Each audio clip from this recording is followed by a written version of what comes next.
Shots rang out from the wood lines, and of course the soldiers started taking care of their wounded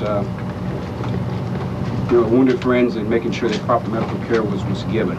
While some took care of the wounded, 3 soldiers finally tackled the gunman. The suspect put up a fight. He moved up towards us, and when he got directly parallel with me, he turned away. At that time, gave me an opportunity to take him out from behind. Knowing they can be called to duty at any moment, members of the 82nd Airborne expect this action on enemy territory, but never here, on their own turf, and never from one of their own. No way you can predict, how you're going to react or feel out.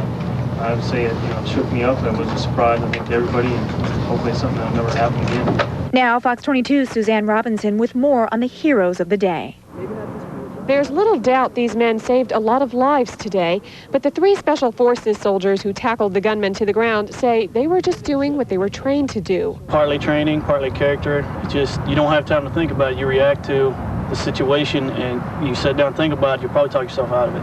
It didn't really ever set in until after it was completely done, but we realized that something was wrong when we heard bullets actually hitting brick, and at that time we knew we were the only people in the area that could help them guys that were running and being shot at. The men are part of the elite team of soldiers known as Green Berets. They too were on a routine training run near this football field when they heard gunfire rain down on the 82nd Airborne paratroopers. They saw the gunman. That's when some say they became heroes. He was fighting for his life, and so were we. It was a fight for life. That was plain and simple. Sergeant Miner injured his hand wrestling the gun away. Sergeant Howes was shot in the foot. They say military life can be stressful, but none can understand how a soldier could turn on his own. I don't know why the guy did what he did. I'm not going to sit around and try to second guess him. For now, they're just glad to have the shooting behind them and to be part of the team that, for today, made all the difference. And the 3 soldiers seemed a bit uncomfortable, even overwhelmed with all the attention they've been receiving out here today. They say it will be a while before the reality of today's tragic shooting fully sinks in. At Fort Bragg, I'm Suzanne Robinson. Back to you. Okay, Lori and Sue, I have a couple of questions. Lori, let's begin with you. Where does the suspect go from here? Do we know just yet?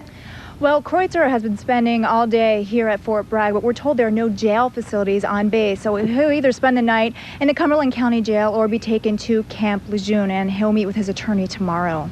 And Sue, what about the guys you talked to? Will they be honored as heroes?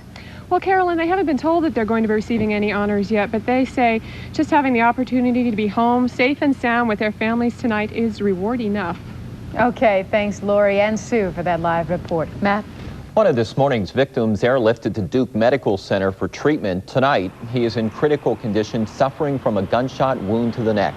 Doctors say that he's paralyzed. Originally, Duke's Life Flight helicopter was going to pick him up. Heavy fog stopped that plan, so instead an Army helicopter flew the victim to Duke for treatment.